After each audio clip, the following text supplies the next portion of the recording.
Okay, guys, welcome to episode 8 of the SitRep podcast. This is the last episode in the series, unbelievably. I can't believe it's already been 8 weeks. It's been absolutely phenomenal to have made these podcast episodes. If you haven't done so, please feel free to go back through the backlog of episodes that I've already recorded. There's some really, really good stuff in there, even if I do say so myself. However, episode number 8 is part 2 of a 2-part episode. In episode number 7, part 1, if you haven't listened to that already, please feel free to jump onto that episode now and have a listen, because Nathan talked through some of his cycling history, some of his cycling prowess, his ability to climb. How many meters was it in that endurance event? It was 5,000. I think it might have been just a touch over 5,000, but I'll give you 5,000. So in the 5,000, a touch over 5,000 meters in one of his endurance cycling events. He talked through some of that. He did a big lap of a race course. He did that for 12 hours straight. He came in first. Phenomenal. And we also talked a little bit around Zwift. And in this episode, with Nathan still on board, we're going to talk around our experiences of Zwift, why we got into Zwift, our setups, the price increase recently that Zwift has seen across the entire world, not just in the UK or Oz. And we're also going to talk about Zwift RIDE as well, what their latest, how can I describe it? Their latest venture into entry-level Zwifting setups. Thank you for returning, Nathan. I really appreciate it. Nathan is the producer of In The Drops podcast. So if you haven't done so already, please consider subscribing to his podcast on YouTube. I know you can listen to it on Amazon and Spotify, but I'll leave a link to his YouTube channel. And he also has a personal YouTube channel called On The Rivet. Is that right? Yeah, that's right. Yep. In actual fact, just on that, I think you've inspired me to change the name. So I've been thinking about changing it to the Kraken. And, fantastic. Trying to figure that out. So thank you for that.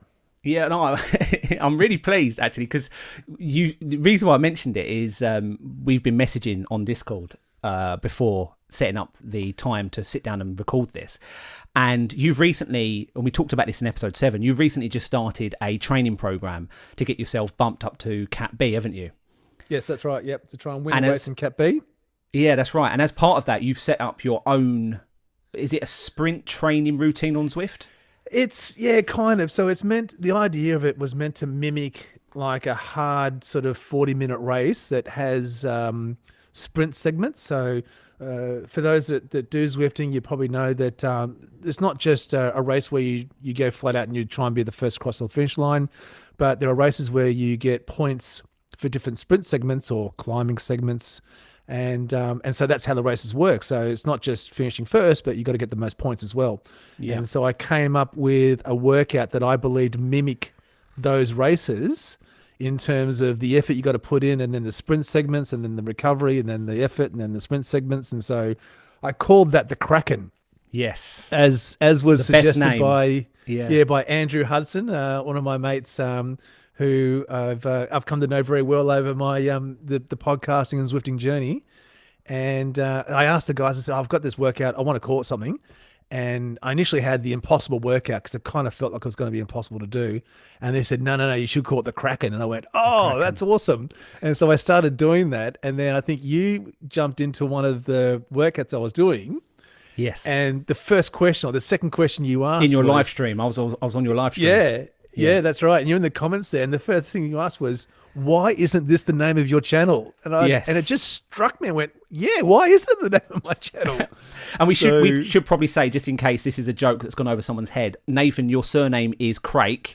Krake. And yep. Yeah, literally just put an N on the end, and it Correct. is Nathan Kraken. So it's the perfect. It's the perfect YouTube name. It makes so much more sense, yeah. So I'm working now to either create a new channel called that, which is where I'll stream to, or I'll change the one over. I'm not too sure yet, but yeah, we'll figure it out. That's really cool. But I mean, not that there's anything wrong. Not that there's anything wrong with On The Rivet. I mean, it's a good name. But yeah, the Kraken just makes sense, doesn't it?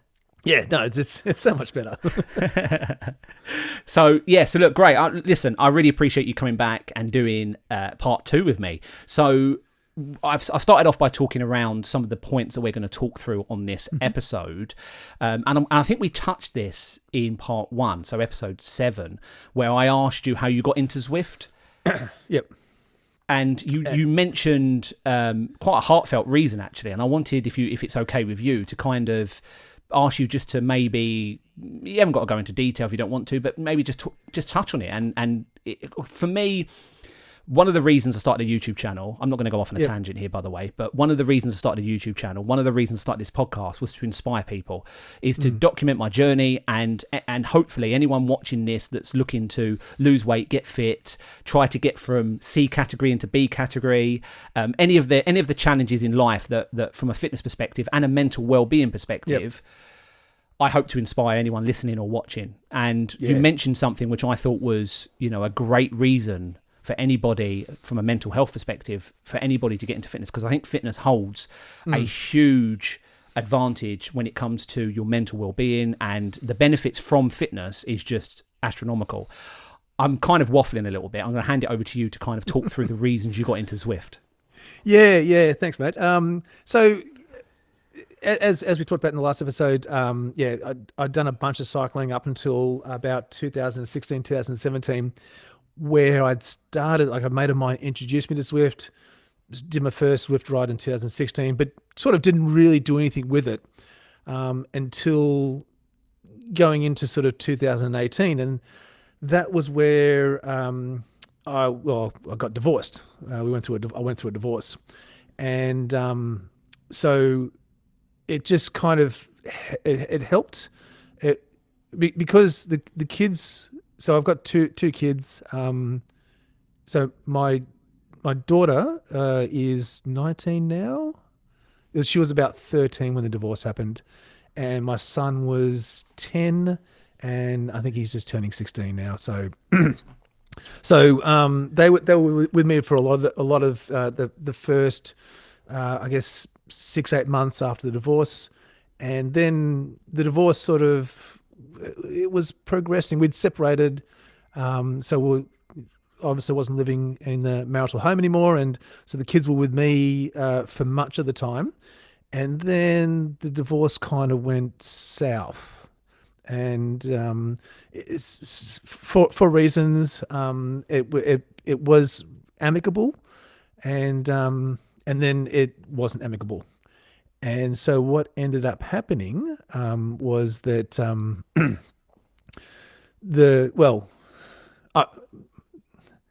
speculating here, but this is what I believe happens. But basically, there was a bit of parental alienation going on.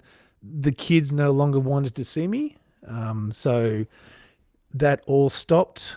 So I've not seen my children now for almost 6 years. So Wow. yeah, it's been really tough. And so I found myself in the grips of onset depression, and wondering what I could do about this.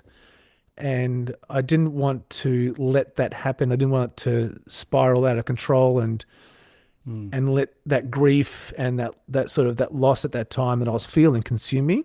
And that's what it was going to do.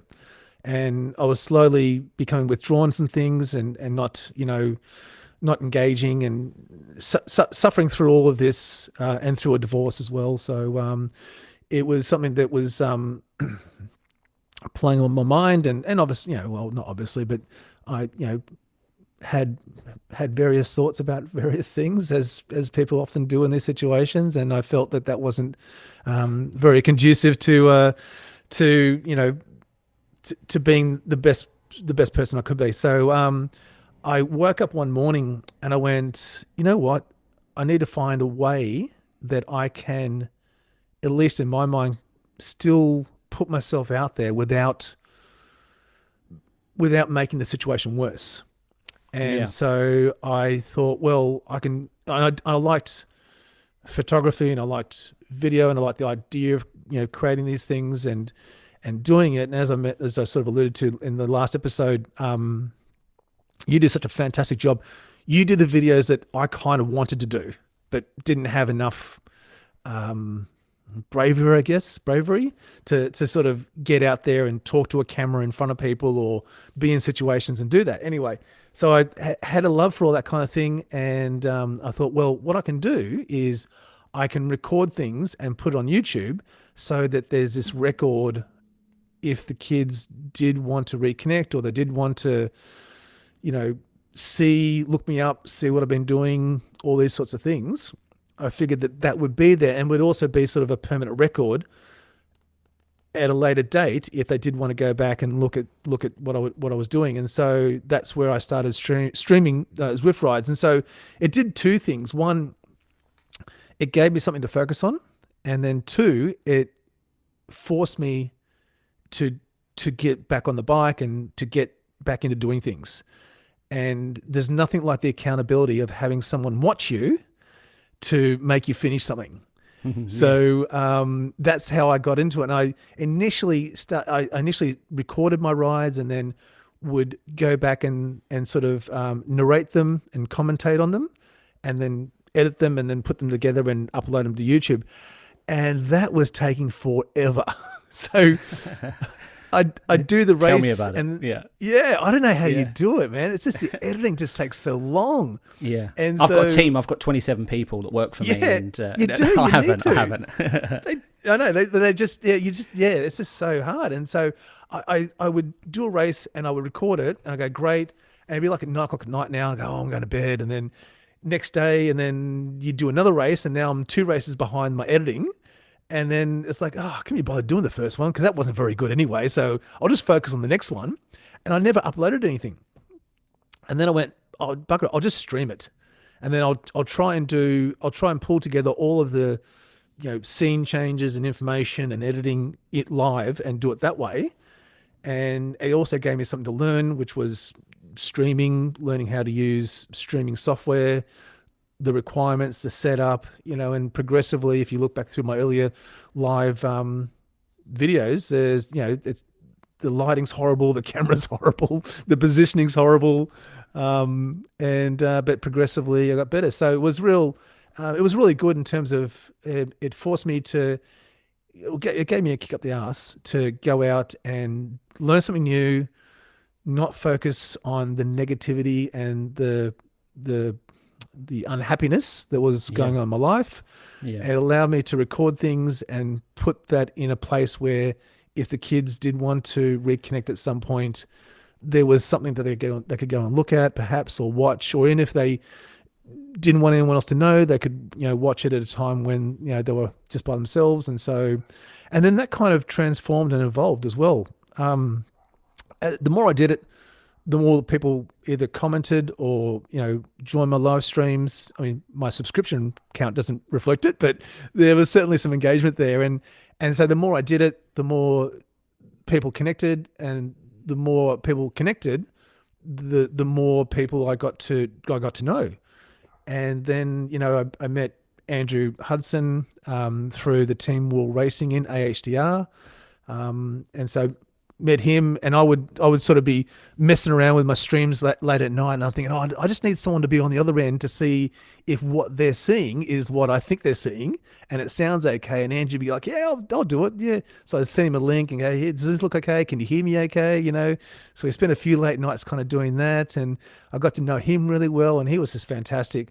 Yeah. And really supportive and encouraging. And then, we got to know each other pretty well. And then we started talking about the podcast, and it sort of went from this idea of pulling myself out of this, this spiraling depression into this podcast we now do, which has, people love. And, again, it's something that it's a creative vehicle for me to focus on. And now the focus isn't just about my kids, but now the focus is like what you do, to inspire, to help, and to demonstrate that you don't have to be outrageously fit. You don't have to be a young person. You can be anyone. Yeah. And you can jump on a bike, and as long as you get on the bike, or as long as you get off the couch, yes, then you're achieving something. And that's all it's been about. So that's what it is about now. And so anything we can do to help inspire people and demonstrate that, just like you do, Ryan, with the challenges you do and the inspiration, the undoubted inspiration that you bring to people. And I've got to say, the recent interactions you've had with people when you've been out on the trail runs, on the rides that you've done, where they've commented and said, "Oh, hey, I know you, I follow you, I watch your videos." That is just, for me, that's the pinnacle of achieving what it is that I've sort of set out to do. And so the fact that you're getting that is just unbelievable. It's just so wonderful to see that. So congratulations on that. But no, I appreciate that. So it still blows me away that anyone watches my videos, and not only watches them, but remembers them enough that they recognise me at these events. Yeah. No, I remember watching some of your earlier videos, and I just thought to myself, my God, this guy has a heart the size of All Outdoors. And the way in which you approached and the waistline to go with it. Well, I was talking metaphorically, but okay, I was wondering where you was going with that. You just got out there, and that 100K, that first one, the first ultra marathon you did, that really caught my attention, and I went, wow. I mean, I thought to myself, there's no way I could do that. I just would not be able to do it. Yeah. And here you are with, what you've got going on in your life, and you just smashed it out. And I think you came home in the dark, but you did it and you finished it. And I just went, wow, that's just really impressive. Well, that comes back to, I appreciate you saying that. And, it's, it blows me away that anyone watches my videos, let alone, comments and subscribes. And I appreciate, same as you do, anyone that watches your podcast and listens to your podcast, I'm sure you're the same. I massively appreciate it, and I know from talking to you behind the scenes, I know you do as well. But I will say, watching and being a part of your podcast, because I was a guest presenter on your podcast for a few episodes. And thoroughly enjoyed it. One of the reasons I decided, to do that was you, and the way in which you conduct yourself and your professionalism. And I will say, anyone that hasn't listened to ITD in the drops, as I say, I will leave a link in the description. Go and have a listen to some of the past live streams. They record them live. They're all live. They're not recorded in they're not a wimp like me. You're not a wimp where you record it and then edit it afterwards. Any mistakes are edited out. They're all there, bare bones, and it's great, and your production level's phenomenal. Oh, you should see. Go back, and if anyone wants to do this, go back and look at our very first one. I called it the pilot, and that's when the show was actually called The Big Ring. And so I'm pleased you changed that name. The pilot episode is just atrocious. Like, it is so fundamentally raw in terms of the quality. Essentially, we're like just three guys, and I was trying to figure out how do we get all of us in real time without any latency issues, any lag issues, audio, and pull all that together and stream it. I was like, oh man, I've got no idea what I'm doing. So yeah, that episode's quite interesting. But the more recent ones, I think, are a bit more polished now and look a lot better. And and certainly a few of the suggestions and the tips that you gave me have helped with that as well. So thank you very much for that. Yeah, no, look, and I appreciate you sharing your reasons for getting into Zwift. Just one question I will ask is, why specifically Zwift? So you started, I understand you wanting to put yourself out there. Have your kids, do you know if your kids have watched any of your videos? No, I'm sure they have. I hope they listen to this podcast. I really do. Because I think that it's a good a reason as any for anyone to make a YouTube video. If not one of the best reasons. But what was the reason that you chose Zwift as your catalyst, as the subject of your videos? Well, because I was trying to think of something that I could do. So, because ask anyone to sit down and ask them to create their own YouTube channel, and ask them what they're going to record or what they're going to show, and everyone has that same look of bewilderment on their face, like, I don't know. And because I had been riding and I had been outdoors and doing a lot of riding outdoors, and I thought, well, it kind of lends itself. So you're stationary, you're in a position where you're on a bike, you're looking at a screen. I've got a laptop next to me anyway for Zwift. All I've got to do is just put this camera there. Yeah. And sort of download some free software called OBS and hook it up and stream it. And that's what I did. But I remember the first few, like, especially when you're in the hurt locker, in the pain locker. Yeah. and I just wanted to stop. Like, I just got really angry. Like, I don't know if I was more angry at the fact that no one was watching, or that people were watching, and I wanted to stop, but I couldn't because they were watching. And so it did force me out of a comfort zone and into a situation where you had to keep going. You had to, not just for myself, but for anyone else who was watching. I didn't want them thinking I was a quitter, or I gave up too easily. And it made me continue to keep doing it. And now I don't even see the camera anymore. The camera's basically staring me in the face, and I've got some better lights, but I don't even think about it now. So it's really Have you ever thought about taking it to the next level and start recording race review videos where you commentate over your performance? Over my performance or others? So over yours or others, probably easier to do yourself. But if you record your races on your stream, yep, and then in post edit you then strip it back and talk over it, voiceover. Yeah, I've done that a couple of times and tried a few different tactics of doing that. But eventually it all comes back to just the available time to do it. And as it is now, I've got like 3 different videos that we're probably going to talk about a couple in a minute, sitting in the queue that I just haven't finished yet. It's probably a silly question. I mean, you've got your podcast, you've got your full-time job, you've got your family, and then racing as well. And now I throw the personal training in as well. So yeah, you need a team. You need a team. Yeah, that's it. I'm gonna go to Fiverr or something like that and see who wants to do it for $10. That's it. So right, okay, let's get into Zwift. We both love Zwift. I don't think that needs to be explained. We've talked about how we both got into Zwift. Anyone that wants to know how I got into Zwift, just watch any of my videos, my Zwift-related videos.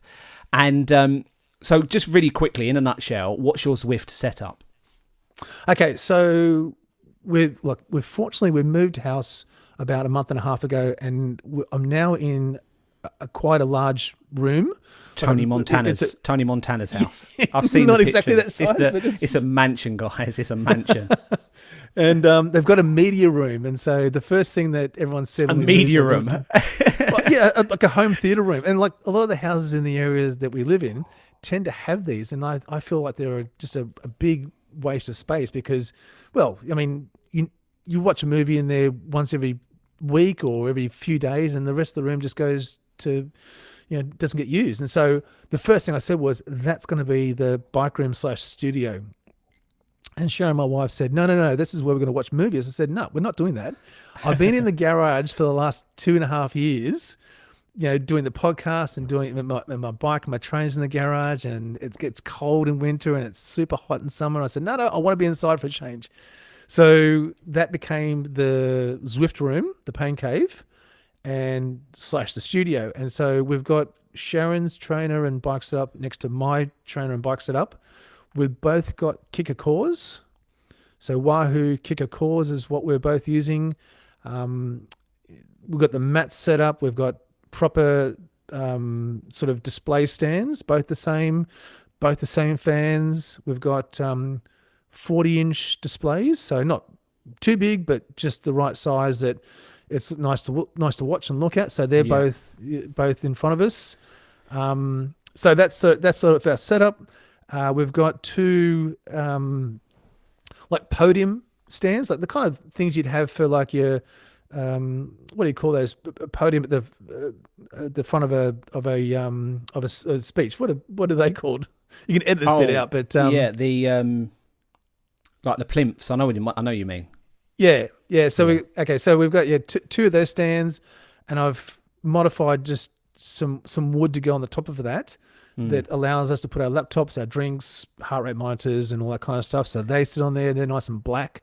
So it actually is quite good. And actually, was it yesterday, so Sunday Melbourne time, I was having to finish off. I try to get 150 Ks in a minimum a week. And I was finishing off the last 5 or 10 Ks just to round out the figures.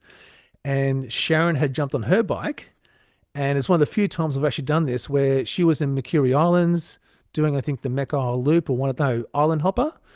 And I was just riding around like TikTok or Tempest Fugit. So I stopped, jumped over to her map, and then we were riding together in Zwift together in the same room. So it was really enjoyable, and so have a little bit of chat, and so it was really good because Sharon has been out on the road, but she is rather more apprehensive about riding out on the road for the traffic and cars and all these sorts of things. So while she has done it, it isn't something that she is keen to do. So Zwifting for her is perfect. Again, this was one of the advantages I enjoyed so much about Zwift, because I was very much that person. I mean, you know, I'm 6'2", big guy, and when I was out on the road in real life, IRL cycling, I genuinely was worried about getting hit by a car, getting in the way. And I had this British thing where if I was going up a road, especially around the roads where I live, if I'm going up a country road and there's a car coming the other way, I'm literally in the bush, letting the car go. Yeah. You know, I'm the most British cyclist that there is. You know, I'm very polite, letting people pass, and as I should be, because I'm not going to take on a car. But anyway, cut a long story short, that was one of the advantages of Zwift. That's one of the huge benefits of Zwift. It's super helpful. Like, and when we explain to people, like friends and family, about what it is that we do, they initially think it's like the bikes you have in gyms. Yeah. There's clunky, really there's clunky, unimpressive. They're not engaging. Yeah. They're not really fun to use. One gear. Yeah. Correct. Yeah, you're right.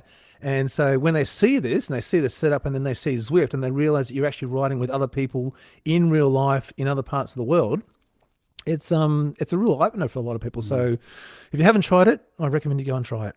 Yeah, definitely. I wish I was sponsored by Zwift, because the amount of people I must have converted to buy it, the amount of comments I get about, I've got into Zwift because of you. It's like, okay, So I have contacted Zwift and said, you know, do you guys do an affiliate link? And they were like, nope, we're not interested. Which is, I think, is a massive miss on Zwift's part.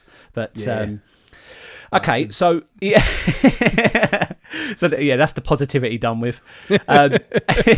So let me just confirm. So you've got a Wahoo Kicker Core.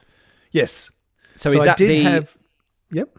I was just going to say, is that like the full blown standalone unit, or is it a outdoor bike connected to a unit? Outdoor bike connected to the mid-range. So the Kicker Core is the mid-range of the Wahoo Kicker series. So I think what you're referring to is kind of like the Watt bike you've got. The Kicker bike is a standalone heavy frame that sits there and doesn't go outside, doesn't move. Yep. But it has all the features you need. And then you've got the actual on-wheel, or not on-wheel trainer, but direct drive trainers. Mm-hmm. So the Kicker is what I had, which is like the top end range, and then the Kicker Core, which is what we both have now. And then I think you had the the Kicker Snap, which was the on-wheel trainer. So you didn't have to take your back wheel off. You just stick it on there, and the little wheel adds the resistance. Whereas the direct drive, you take your back wheel off, and you put your frame on the trainer, and you lock it into place like it was a wheel, and your chain goes around the cog on the trainer, and then you go. And it provides all the resistance. So I have seen them. Interestingly, this is a bit of a behind the scenes snippet for anyone listening. I was contacted by Cyc Plus, and they offered to send me their equivalent. So it was, you know, what are they called again? So they're the where you remove the back wheel of a bike and attach it. Yeah, direct drive trainers. Yeah, so a trainer. So full blown. Yeah. I mean, this thing was like $2,500 to buy. Oh, wow. And they offered to send it to me. And I was genuinely, you know, I saw the price and I thought, yeah, absolutely. But then I thought, I'm never going to, it's not something that I would use because I've got the Watt bike. And I'm not sure whether I would be able to do a proper review of it. I'd have to go out of my way to set it up in the garage because I haven't got room in my office. Anyway, it just wasn't something which I use. And I've got this rule, which is, it might change in the future depending how hard up for cash I am. But I've got this rule, which is I'll only ever do a review video, first impressions, if it's something that I actually use. Yeah, good call. Which is why I turned it down. But they do interest me. I think that I would be interested to see the difference between my Watt bike, which is a complete standalone unit, which has everything all built in. I haven't got to worry about, attaching the thing to the bike. I would be interested to see the difference, just to see how much, if there is any difference. Would I produce less or more watts? I mean, you shouldn't, theoretically. It should be the same. It should be identical. More or less, yeah. I mean, there might be a little bit of... Have you ever considered getting a full unit, like the Wahoo kicker? They're like $5,000 Australian. Yeah. So, yeah. So the answer is no. But, you're happy with what you got? But I do, up until recently, so I had an old second-hand bike, which is what I had on the trainer. And so I've got my road bike, which is a 2018 Cannondale System 6 high mod.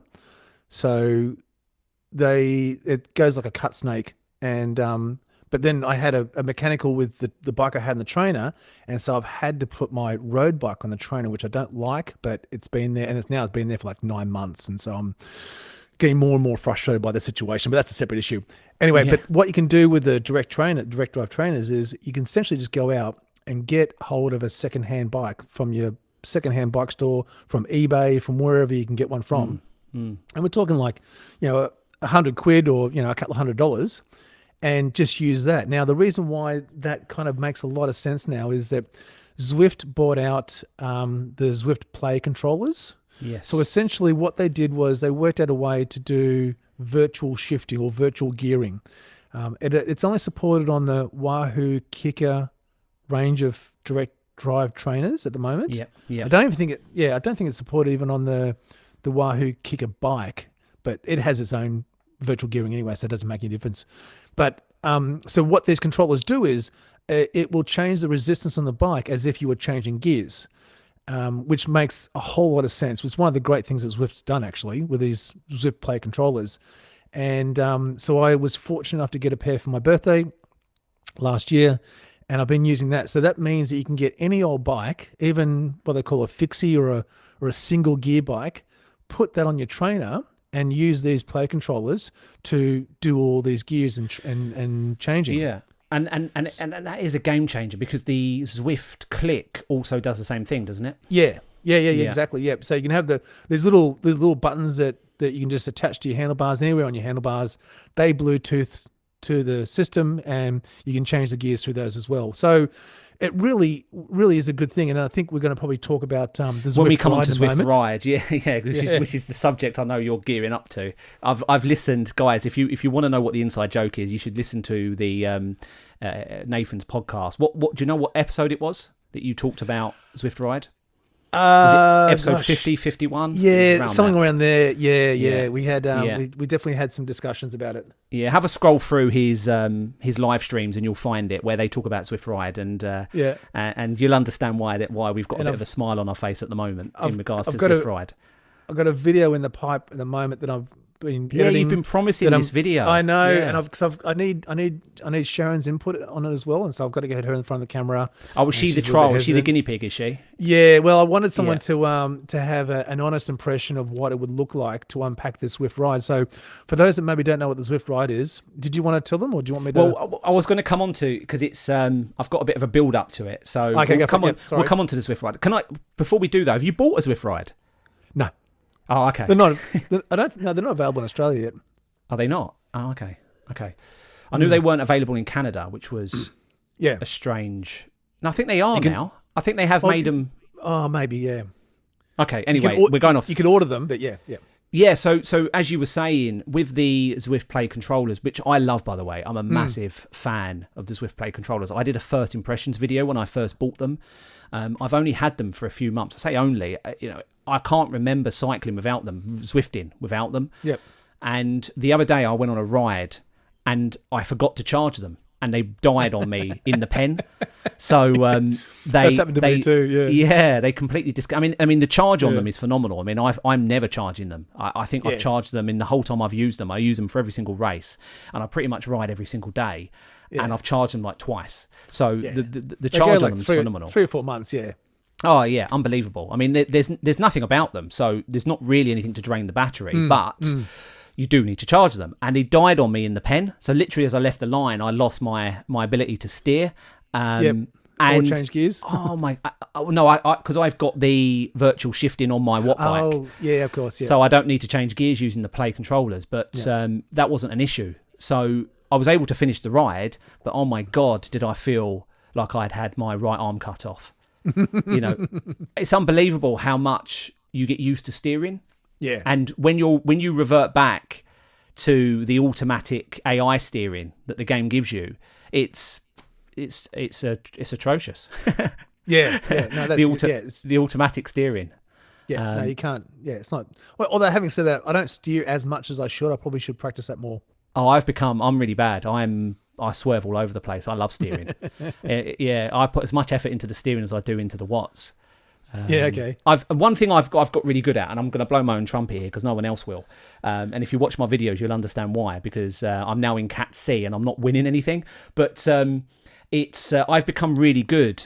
I've become really good at the game mechanics. Tactics are things that I'm still getting better at, but I think that the tactics has a two-part play to it, so you've got to put the effort in with the tactics. You could be the best tactically, you could be the best Zwifter out there, I think, and have all the game, the game completely sewn up. But if you haven't got the raw power, the grit, the determination, the heart rate, the ability to get up a climb with the lead pack, doesn't mean anything. Exactly. There's no point being at the back of a pack if that pack isn't the front pack. So yeah, I've become really good at the mechanics of the game, knowing where to draft, knowing where to be in a pack, not being at the front. I was appalling at it when I first started. So I quite a few of my wins that I've got in D, I think are equally down to how I raced the race as it is the last kilometre, if that makes sense. Yeah, being as efficient as you possibly can be, knowing when to use your power-ups, knowing the route and where the little rises are or the little dips are, knowing makes the route, all the difference. Yeah, unbelievable. If you any win I've had, it's only been on a course that I've known the route on, knowing where to steer into the corners, knowing where you can get the advantage. I'm not adverse to a climb. One of my favourite routes is the Seaside Sprint that has the volcano climb. Yep. So it's got the short, punchy volcano climb halfway through each lap, and I had a couple of wins on Seaside Sprint in Cat D. And when you get those short little punchy climbs like that, I'm not talking about the leg snapper, which Nathan mentioned as being one of his favourite in the last episode, the brutal 1 minute endurance ride up the leg snapper. But I'm talking about this, 20 second, 30 second brute force. If you power into it, get ahead of the pack, get up the climb, you can split that pack apart, and you can get a little breakaway. But knowing the course, I completely agree. One thing I wanted to move on to, and this is going to be fun because we have actually discussed this before.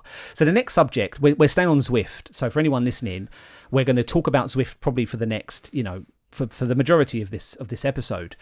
But one thing me and Nathan have discussed before is the Zwift price increase. So the Zwift price increase came in at the beginning of the summer this year, and anyone that's used Zwift, anyone that's on Zwift, will know that they increased their prices. I think it was worked out that it was like 30%, 33% increase across the board. I know some countries may have differed depending on exchange rates. But yeah, Zwift decided at the beginning of the summer, just as everyone was coming off Zwift and going outside to cycle, especially in Europe. I know it's different in Oz because you guys, what's the temperature there at the moment? It's about 6 degrees. 6 degrees, so yeah, everyone's indoors in Oz at the moment. No, it's miserable outside. Yeah. But yeah, if you're in the UK, if you're in Europe, everyone's outside cycling. So Zwift increased their prices, and they did so by about 33%. And I wanted to talk to you about what your views are now the dust has settled, because I knew your view at the time, and it's probably the same as everybody else's, which was nobody likes to, bar humbug, nobody likes to see a price increase. Nobody wants to see more money come out in a subscription, especially when we're paying for Disney Plus and Netflix and Zwift and everything else that goes with subscription. At the moment, everyone is doing a subscription. If you have a product in any way, shape or form, there's a subscription for it. I remember the days where you could just buy software. Do you remember those days? Yeah. You could just buy Windows 95, and you owned one it. purchase, that was it. Yeah, you were done. Microsoft Office, you had it, you're done. That was it. You never had to pay any more money again. Adobe Premiere Pro, you have to pay a subscription. Now it's all a monthly fee. for absolutely everything. And it was another increase on an increase on an increase that everyone was currently dealing with because of the credit crunch and the cost of living crisis that a lot of countries are facing. So anyway, with that big long build up, now the dust has settled, what's your view on the price increase? Well, I think you're right. It hasn't changed.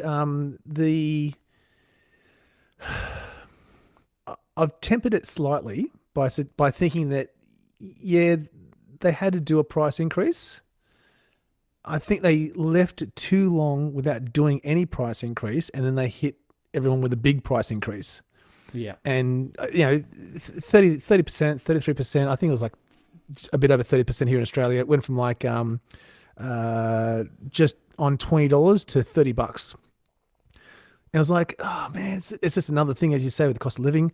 But one thing I felt they could have done it another way, and they could have looked to implement sort of different tiers of pricing. Okay. So like in our household, we've got 2 Zwifters. I know many households, there'll only be one person Zwifting, but introducing a family plan would have been a smart thing to do. So if you've got a household, you can have up to 4 licenses or however many licenses, and you pay just one fee for all of that. And it may not have been as much as 2 licenses, but it would have offset the price increase hit a bit better. I think also that they could have introduced different versions. Now, again, I don't know how clunky this is, and in my mind, everything's easy, but you're going to have people that are never going to race. Okay. Yeah. So just offer a tier where it's free riding, like as a basic, just free riding. That's it. You don't get workouts. You can't join races. You can't do anything else, but you can get in there and you can just cruise around at your own pace whenever you want. Done. Yeah. Then offer a workout tier. So if you want to do that, you can also do workouts. All the workouts, you can create your own custom workouts, and you can do all that. Awesome. Or if you're just into racing and you never do workouts, then give people the opportunity just to join races. Okay. And they get all the racing information that goes along with it, the analytics and all the statistics. So I kind of felt that could have been a way that Zwift could have gone and still achieved their ultimate goal, but given things to people that have been asked for some time, especially the family plan. So, where you've got a couple of people have that, they pay a fee for it, done. I think some of the things, sorry to interrupt you there. Yep. Some of the things that you've mentioned, the beauty of spitballing like this is that we don't have to worry about the implementation. This is all just pie in the sky stuff. So whether it's easy or not, it's up to some analyst somewhere. And I'm sure that with Zwift being the size that they are, they're not a small company. The teams that they've got behind some of these decisions, they would have looked at this. Some of the things you mentioned there were kind of what Netflix have done, which is probably one of the godfathers of streaming. They changed their plans. They made it so you couldn't share your password anymore. A few of the others, I think Amazon Prime offer an advert version and a non-advert version, which you still pay for. You pay for both, but one has adverts, and then you can pay to remove the adverts. So I kind of get where you're coming from. And I think that if they offered something, and I kind of agree with you, I think, which is if I was paying, I would pay the maximum tier. And if I was a racer, open everything up. So have the entry level where you literally just get wallpaper in the background that you just cycle around, and you've got nothing other than just, you're just cycling around a scenery, so you're not staring at a brick wall. And then another one is a workout. And then if you're a racer and you want racing, have everything. So all of the above, and you pay more for that. I would pay the premium, exactly. I would pay for that, but I know there's a lot of people just from comments on my videos where people just don't race; they just work out, and I just think that, or they just free ride, and I just think I put this up on my YouTube channel. I put this up as a community question, and I asked, "What do people think of the price increase?" And it was overwhelmingly, it's fine, overwhelmingly positive. Everyone, with the exception of literally a handful, and I must have had over 100 responses to this question, because it was an inflammatory decision at the time, and everyone had an opinion on it, and it kind of depended on what side of the fence you fell down on.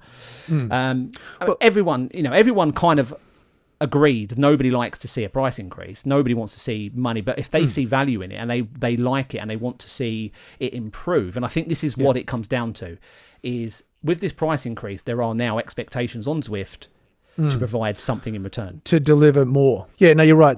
Now the expectation is that Eric Min and his, the CEO and the team at Zwift are going to have to start delivering a lot of the things that people have been asking for quite some time too. So, and look, he's made a commitment to say, they definitely want to support the community. They definitely want to help with handing over the reins or releasing the control that they've had to the community, to create events, to create, different tours, all these sorts of different things. And not have that kind of control locked up. So, look, it's a wait and see game to see whether they do follow through on this. And it seems to be that they kind of are, from what I've heard and what I've seen. Like, they've definitely opened up the communication lines a bit more. Having said that, if Zwift could find it in their hearts to add us to their media program, so that we get information about Zwift's new features and things that they're going to bring out before everyone else, that would be awesome. So, for your podcast, at the moment we don't have that insight that some of the other bigger names do. But if they could figure that out, that'd be great. Yeah. So aside from that, I think they look like they're trying to do what they say, but it's easy. They should be, this time of the year, there aren't as many people as on the platform as there will be when it comes into the winter months. So I think if they're going to start making changes, they need to start making them now. Yeah, and so bed those changes in. Yeah, before everyone gets back. So for me, some things that I'd like to see changed or improved, if I had a magic wand and I could wave it and have two things change, I'd like to see the integration between Zwift and Zwift Power live stats there and then, immediate gratification, not having to go to a third-party website. But I think that's probably everyone's wish, really. I love a bit of Zwift Power, but I think that everyone should be on Zwift Power as a matter of course, in the same way that when you sign up to Zwift and you get the app and you get the software, you download it, you put it on your computer, you should automatically have a Zwift Power account, and maybe just change it so the branding's the same.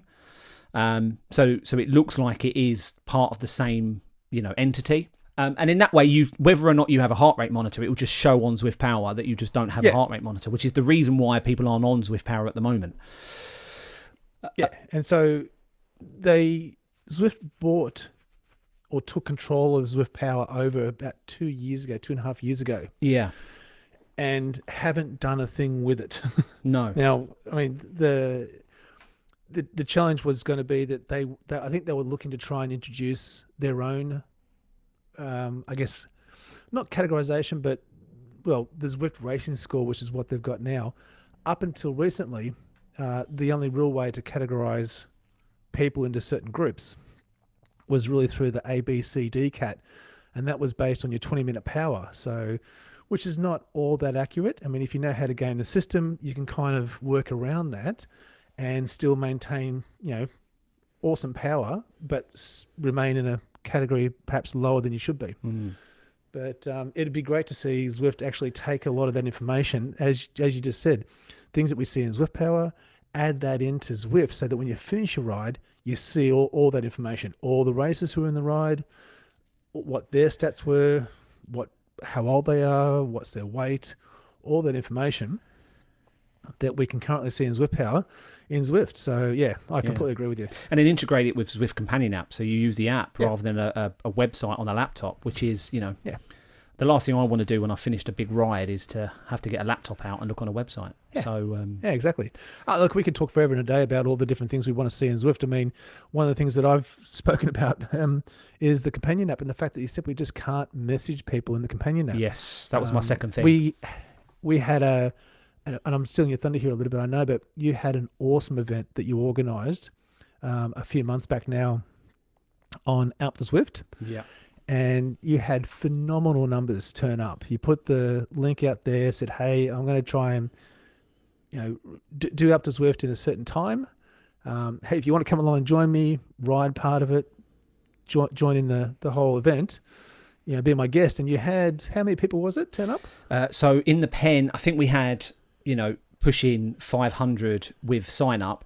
Eventually, I think we had 260 actually ride. Yeah.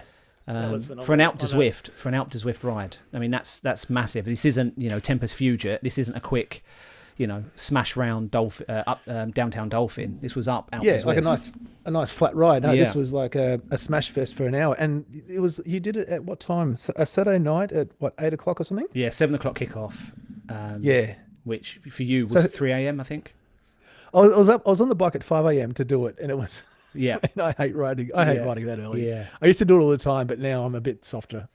Funny you should mention the out to Zwift is I've actually been recently Zwift verified on Zwift, so I got the orange tick. Oh, really? Yeah. How did you get that? So it was partly to do with the out to Zwift ride, and I was talking to Zwift on social media, and I said, I want to organise future events, make it easier. And I sent them some ideas, and they verified me on the back of it. But you're right, it's something which it should be a lot easier to do. And what I think that Zwift missed the opportunity, because you've mentioned around the ability to message people in app.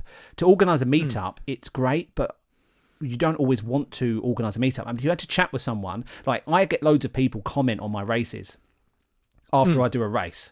I say loads, I might have anything up to 15 comments on a race.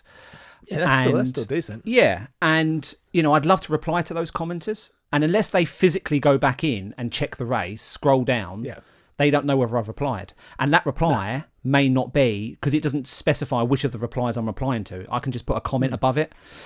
So the ability to integrate it with social media, to be able to create some hype, I just think Zwift are missing out on that. So I genuinely hope that in the future they kind of bring these integrations in, make them a little bit more fluid for people. We live in social media times. I'd love nothing more than to share some of my races on Instagram, Facebook, Discord, to get a bit of hype around it, to have some people that follow me and people that I follow to know that they've read my message, and vice versa. So that's kind of what I'd like to see, the direction. Completely agree. And the thing I was going to point out about that with your event was the fact that you had all these people who were super excited to be a part of that event that you organised, and no one, for like the days leading up to it, no one could comment or talk or chat within the event itself leading up to the start time. Yeah.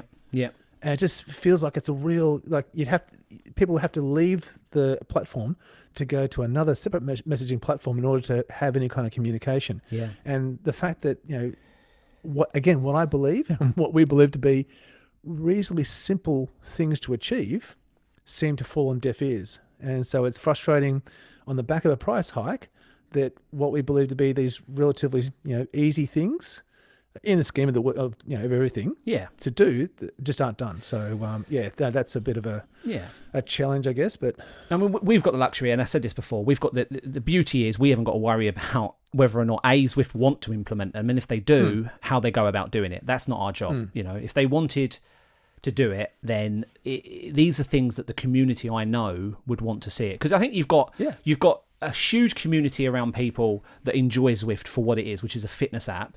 And then you have a huge community of people that enjoy it because they get to put it out on YouTube and social media. Because there's a huge social aspect. There's a huge Zwift has got that in which I know that a load of other companies would give their right arm for. You just don't see it. My Whoosh, Indivelo, they just don't have that on YouTube. And Zwift has got it in abundance, and there's a community, a whole community around Zwift, which I never would have met you if it wasn't for Zwift. Yeah, correct. Yeah, of all the people I've dealt with, none of it would have happened. And as you said though, to also then introduce more integration with social platforms, to be able to easily stream stuff. I mean, I could go on forever and a day again about how hard it is to fan view someone and watch someone else race. You know, you just don't get half the information that the person who's riding gets to see. I don't even get to see the finish line.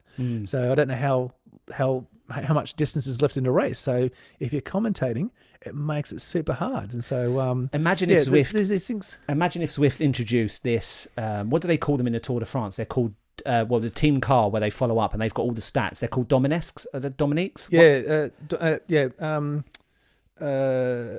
Domestiques. Domestiques. Dominiques. I got that pronunciation. That's another thing. That was almost as bad as my Champs-Élysées.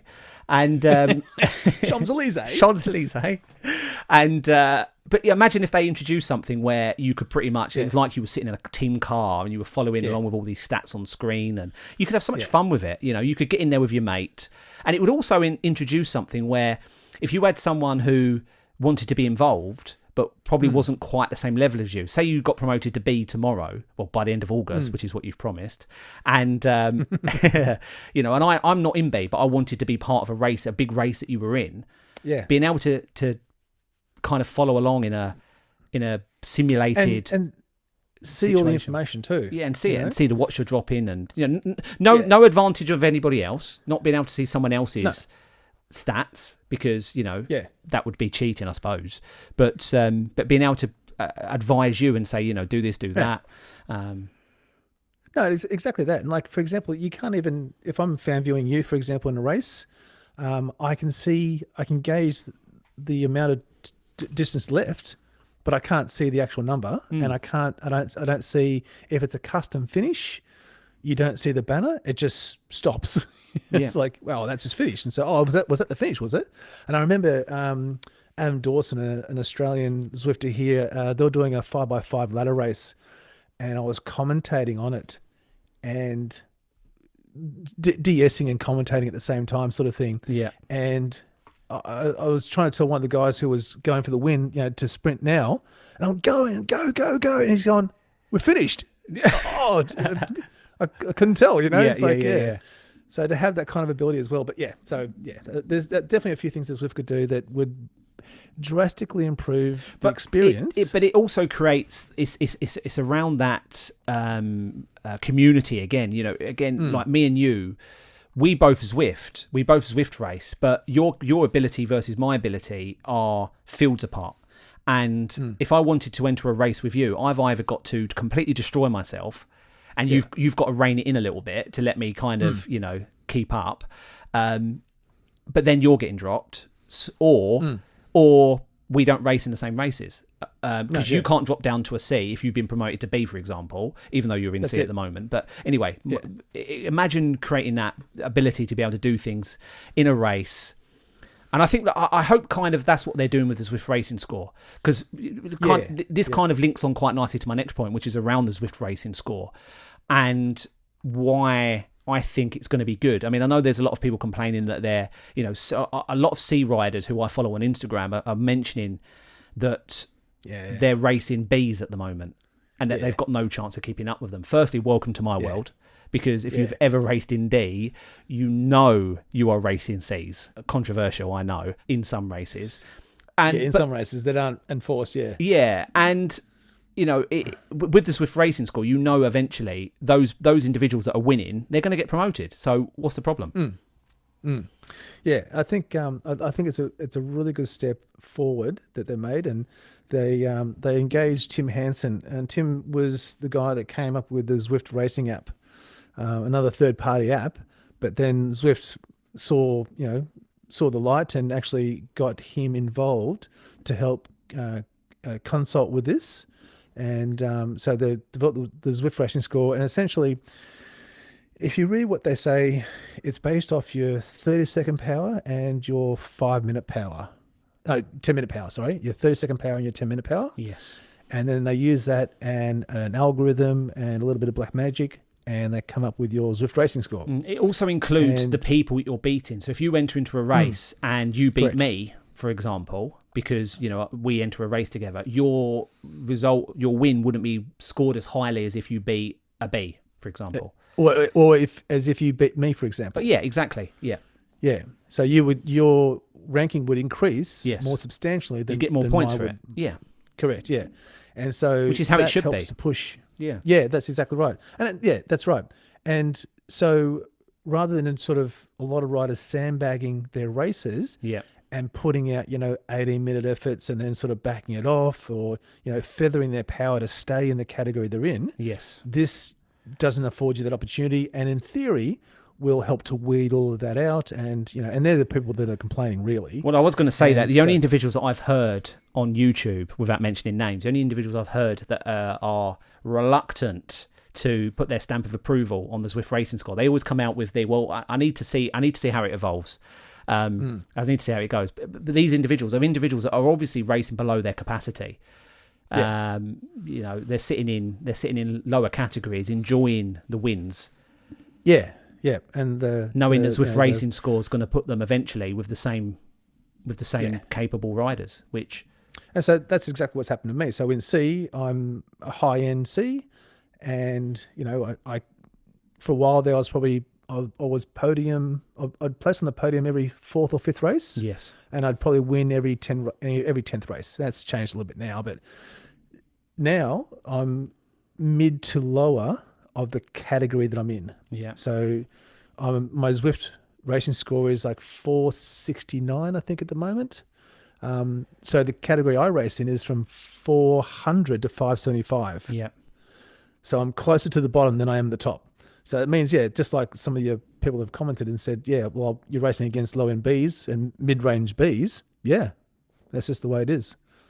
And, it's interesting to kind of surmise around what direction this is going to go in. But I'm excited. I'm happy to put my, what do they say? I'm happy to throw my opinion out there and say that I think that the Zwift Racing Score is going to be good for the categories. I think the category system, even when I first joined with my next to no knowledge, my cycling experience, I knew the category system just wasn't right initially from the outset.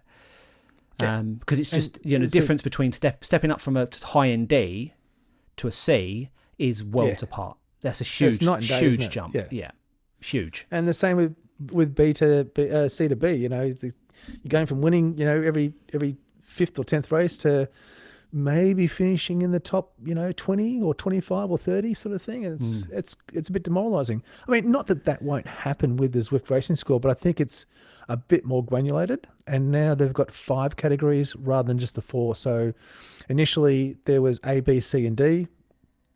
But now with the Zwift Racing Score, there's 5 categories. And the limit there is really the graphical, the engine, the platform that Zwift runs on, because there's only 5 pens. So if they had more pens, they could have more categories. Which they can change quite easily. And then again, interestingly, there's actually 20 categories if you're in the primetime races. So if you went to the Zwift races at, whatever time it is in Oz, but 6 weekdays, and weekends, I think, as well, but weekdays specifically, if you enter those races which are classed as primetime, in inverted commas, then there's two versions of the same race where you have low end and high end. Which is obviously where Zwift wants these categories to go. Yeah. But they just don't have the numbers in all the other races. So they've done it with prime time. That's it. And that's the thing that people often tout, and they say, oh, yeah, Zwift has all the numbers. The other platforms, Indovelo, MyWhoosh, places like this, no one's using them. Well, if you take the Z Racing series, which is like Zwift's racing calendar for each month, if you took that out of the mix and you look through the other events, there aren't a lot of races riding other events. I mean, there's lots of them where there's 1 or 2 or 3 people in the event. And, so there's not as well populated as Zwift would have everyone to believe. But, again, if they figure out the categories and they can dial in the expectations a bit better, I think you'll probably have more people joining more of the races. I agree. And I also think that's quite a good segue into my next point, which is I think Zwift would have huge success if they were able to capture the imagination of entry-level fitness individuals, people that want to get fit, those that join a gym on the January 1st, New Year's resolution, those category of individual, if they're able to capture their imagination, because that's how Zwift caught me, and if they're able to get some of the peloton market. Yeah. which I think they've tried to do now with Zwift RIDE. I think that's what Zwift RIDE has been invented for. Yeah, so the Zwift RIDE was released, just at the start of June 11th or 12th, they announced it. Yeah. And so it's been out for a little bit. I haven't seen too many people purchase it just yet, but to be fair, it's a bit of coin. So in Australia, the Zwift RIDE, which at the moment comes with the Zwift trainer, so the Wahoo Kicker core it comes with, and the Zwift RIDE frame, which sits on the trainer, and the handlebar. So they're the three components. And it retails for $2,299 here in Australia. Yeah, I think it's... And that's... Let me just double check, actually, because I don't want to get this wrong. I think it's $1,300 in the UK. In the UK, yep. And let me just double check. So actually on their website, it's $1,200 minus a penny. So £1,200, £1,200. Yeah. Which is a lot. And, where Peloton really excelled was the fact that they understood their market. They understood, what I like to term as the mum market. Typically, not everyone's the same, but it seemed to be from the videos I could see on YouTube that the market lent itself towards, stay-at-home mums or women typically that wanted to do something to get fit, couldn't leave the house or didn't want to leave the house, got families, kids to look after, that type of thing. But they wanted something that they could connect with. And so the Peloton identified that. They provided a fully set up bike with a large screen, and also were able to engage, pop stars, celebrities, people like that to help with promoting it by doing, workouts that the person using the bike could join in and participate, and there'd be a live kind of interaction and response with the instructor, and it was really something that was engaging for a lot of people. And I could see the benefit of it. Peloton had over 6 million subscribers to their platform. Zwift have got just over 1 million by last accounts. I think Eric Min in an interview recently said that they had surpassed the 1 million subscriber mark a little while ago. Yeah. So let's say even if they got 1.5 million, which I doubt, but let's go with that. So they're still so far behind Peloton in terms of subscriber base. They released a bike that they felt would compete with the Peloton in terms of making it as simple as possible to get onto Zwift as easily as possible. Now, don't get me wrong, it looks good. I mean, the bike looks good, and it's white, and it looks like a racing bike, and it looks kind of sexy. And when it's on the trainer, it looks neat and it's nice and that kind of thing.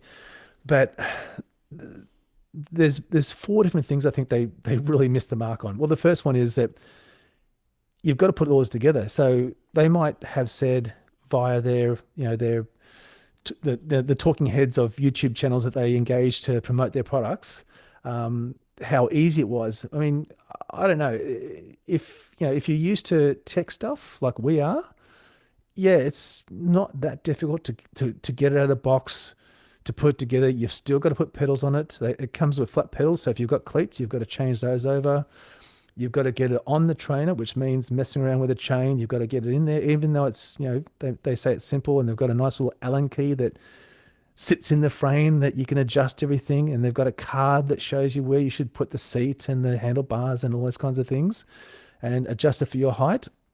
But it does have... You've got to do all that. It does have a magnetic Allen key clip that you can... Yeah, under the frame, which apparently was one of the... There was a... That's a selling point. That's what they had. And then you've got to put the... you are being a little bit tongue-in-cheek. I am being facetious, Yeah, and the and then the handlebars, you got to get the handlebar. That's in the third box. You got to put that on. You got to Bluetooth it all together. And if you're using an Apple TV, well, I should step back a second. It doesn't come with a screen now. So there's no screen. Once you put it all together, you've still got to find a screen to run Zwift on, whether it be a laptop, an Apple TV, a tablet, your phone, whatever the case might be. You've still got to find that.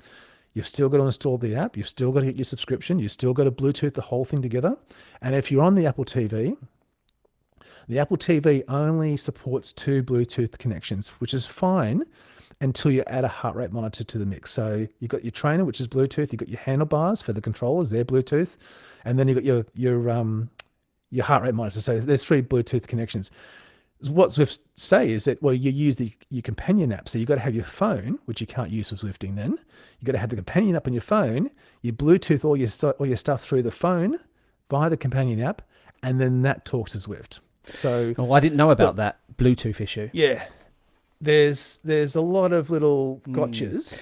I think that for me, I didn't know about the Bluetooth. That is an issue. I know from using the Watt Bike, and the Watt Bike is actually pretty good because I think there's only one Bluetooth connection. But I do know that I do max out with because I've got a Mac computer, and I do that. I max out on my Bluetooth connections. I agree. I think from what you've said, I'll give you my view on this. So, yep. I think you're right about the screen. I think they've dropped the ball with the screen. I'm just looking at prices. So price-wise, if you compare what the Zwift Ride with a kicker core costs. Now, bearing in mind you get the drive trainer. That's correct. That terminology is correct, isn't it? Drive trainer. Yep. So you get the drive trainer, which is the kicker core, which is a decent piece of kit. It's not a cheap one. And you get the frame. And you get that for $1,200. If I'm looking at Peloton, you get their entry-level Peloton bike with a screen. So the screen's built in.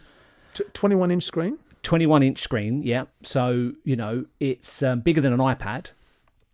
You get that for £1,345. So £5 short of £1,350. So it's £150, £145 more than the Zwift setup, but you do get the screen. So I think they have dropped the ball when it comes to a screen. Now, I suppose what their argument would be, which is if you actually look at Peloton's advertising, some of the adverts that they show you individuals using the bikes in their living room with a TV nearby. So I suppose they argue that you could probably just use your TV screen, but then you need an Apple TV or you need a PlayStation. I'm not even sure if you can get it on PlayStation. So I don't think you can. No, I don't think you can. I think that was one of the things. I think originally when I got my bike, I was going to set my PlayStation up and it didn't have it. So I think you need an Apple TV or a laptop or an iPad. Yep. So I think they've dropped the ball there. So I agree. My view on it has slightly changed. Having funnily enough spoken to Tracy, my missus, because one of the reasons I actually think that the Zwift Ride might be a good idea is 15 months ago when I was getting into it, I think I would have actually have bought this.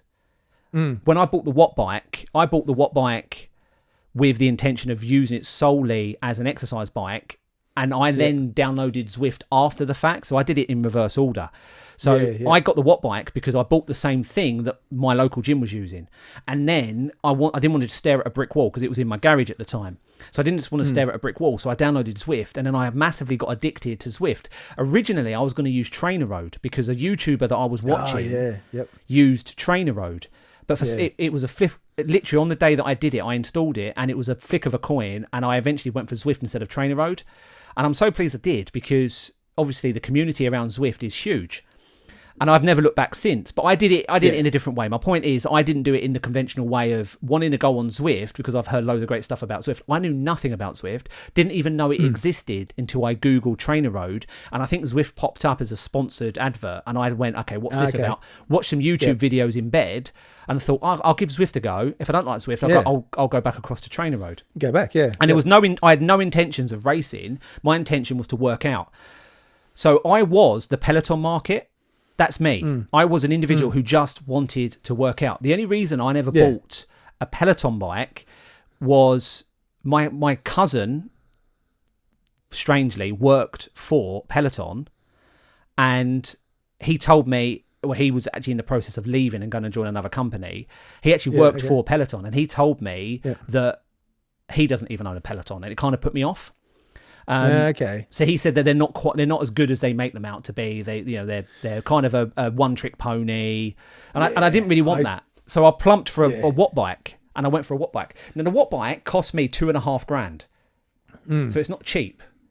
No, they're not. It's not a flippant thing you just go out and buy. No. So I think if this was around 15 months ago, I think I'd have bought it instead of the Watt Bike. Yeah. I think, Yeah, look, I think it would have got me into Zwift. It would have got me off the couch. It would give me my fitness fix, which is what I wanted. I genuinely think it will combat the Peloton market. I just don't think Zwift at the moment are going for it gun ho, because you made a really good point. I don't know anyone on YouTube. All the YouTubers that I follow on Zwift, I don't know anyone that's used it other than GP Llama or DC Rainmaker, but they've got them for review purposes. They haven't got them because that's their that's their setup. They're going to give them back. Yeah, exactly. So I don't know anybody who's actually a Zwifter who has them. Yeah, and they've really missed the mark there too. Like they could have gone to, half a dozen YouTubers who stream and ride on a regular basis and say, "Here you go, guys. Here's a Zwift ride we want you to use for 3 months. And do your races on there or do your workouts on there, and then, come back to us and let us know what you think." I mean, I think that Zwift could probably make, 2 or 3 changes really easily there that would just turn that product right around. And so obviously they will be selling the frame separately at some point. They haven't said when, but they will do it. Have they said they will? Right. But they haven't given a date yet. And but when we estimate that it's going to be roughly, if we talk in Australian dollars, so the current Zwift Ride is $2,229. As a Wahoo Kicker Core is about, I think $700, $800. So take $800 away from $2,200 or $2,300, and so you're probably looking at about maybe $1,500 for the frame, which is fine. But if you've already got the trainer, I don't know many people would go out and buy the frame by itself. Whereas you could go out and buy like a secondhand bike, like I've done, for $200. Absolutely. I mean, I completely agree. This isn't for somebody who's used Zwift. I wouldn't buy this now. For me, I would if my Watt bike died tomorrow. Touch wood. I hope it doesn't, because it was a very expensive investment. But if I wanted to buy another one, say I wanted to buy something for Tracy or even my daughter Scarlett, who's got into it, they use my Watt bike. Would I buy them one of these? Possibly. I think it would do the job. But I would probably now do what you say. I think I'd probably buy a trainer and then a frame to put on it.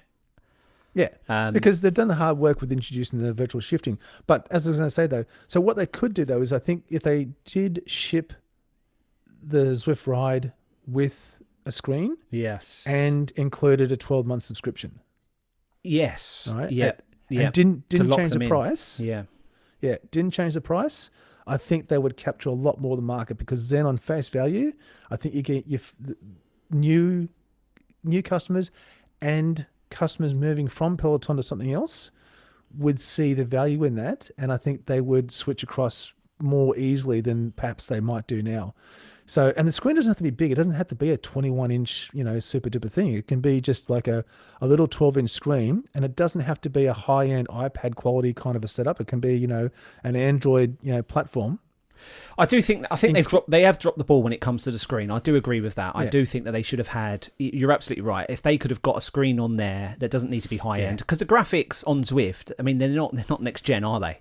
So it's not like they need, if you see some of these PlayStation 5 games that are out now, if you look at GTA 6, like GTA 6 that's coming out next year, it's literally photo quality graphics. Photorealism. Yeah. So, they don't need, unless they've got something big happening in the future, but then it wouldn't be Zwift. I like the cartoon graphics. So, I think they've dropped the ball. Get the price down under £1,000.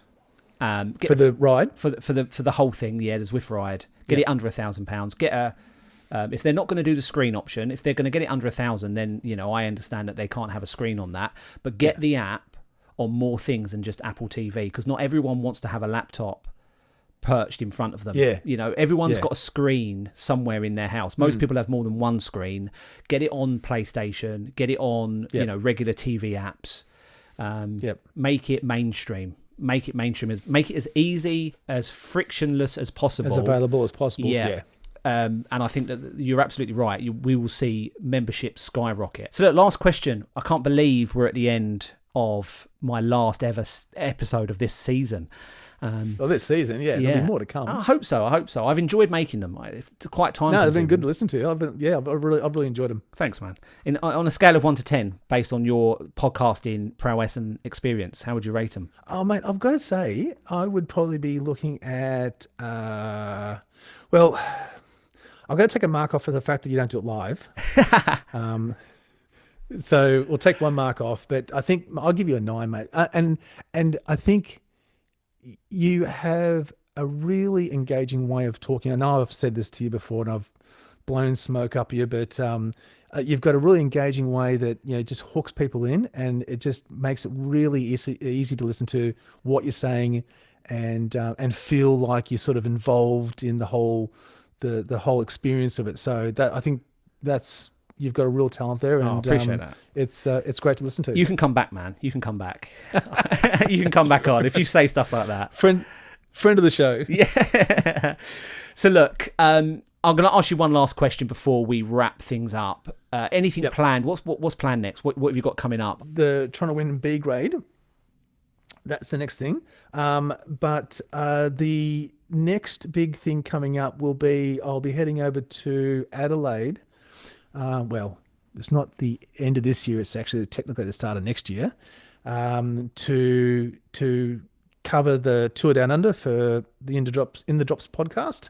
So I'm going to be catching up with Andrew Hudson over there, and a few of the other AHDR guys that are Australian based. We're going over in a group, or meeting over there in a group, and trying to cover some of the stages over there, and get some of that content, and either stream it live, or I think we want to try and do one of the shows live from the tour on site. On location. That's my vision.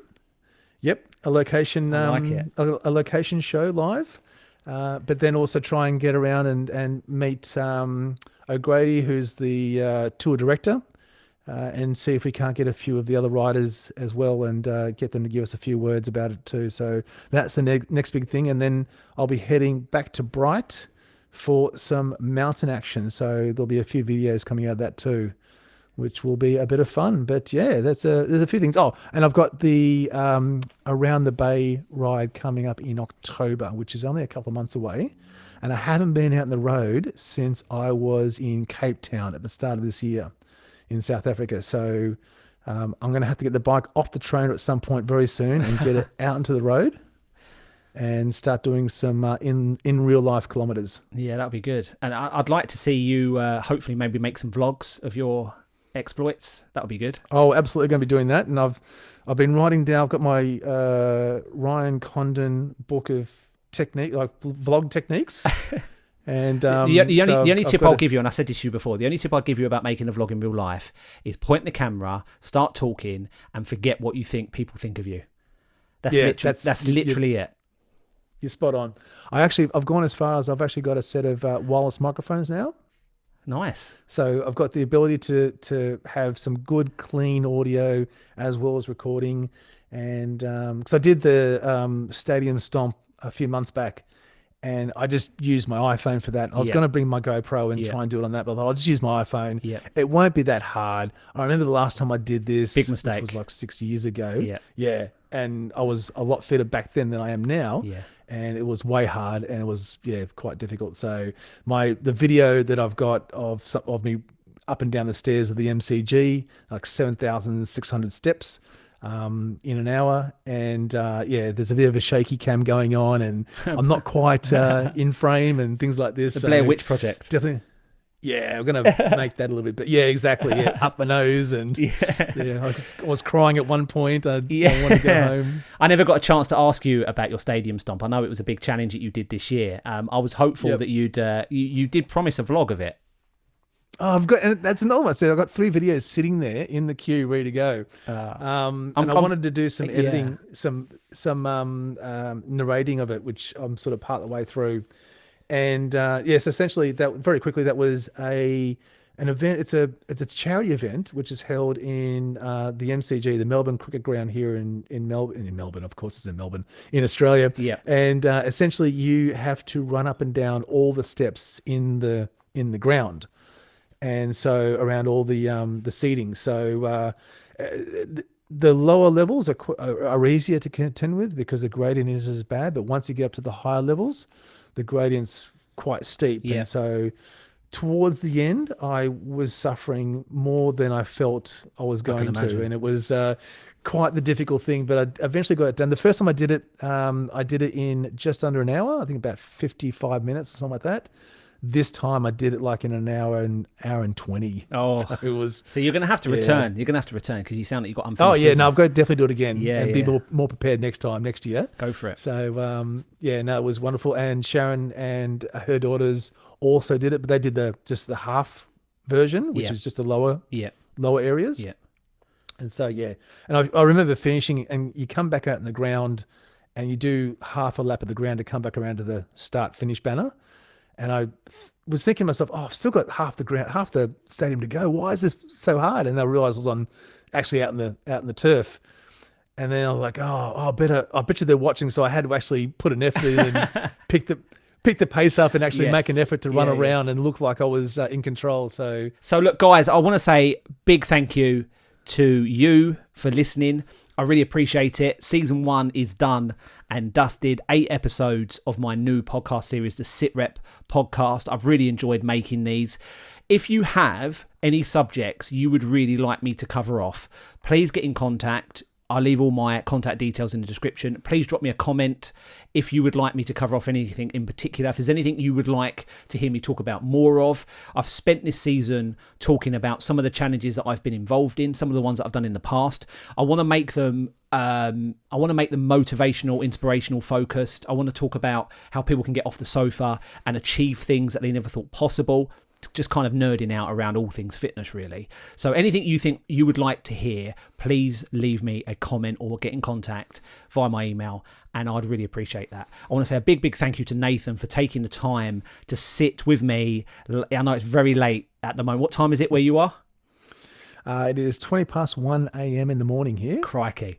So I know that he's about to go on and do a 100k ride on Zwift now. so I'm going to let him go. But yeah, that's the end of season 1. That's the end of episode number 8. Just want to say thank you so much for having me on the show, Ryan. It's been fantastic talking to you, and it's been really wonderful listening to your podcast too and watching your videos. So thank you very much. Thank you, Nathan. Cheers, guys. See you soon.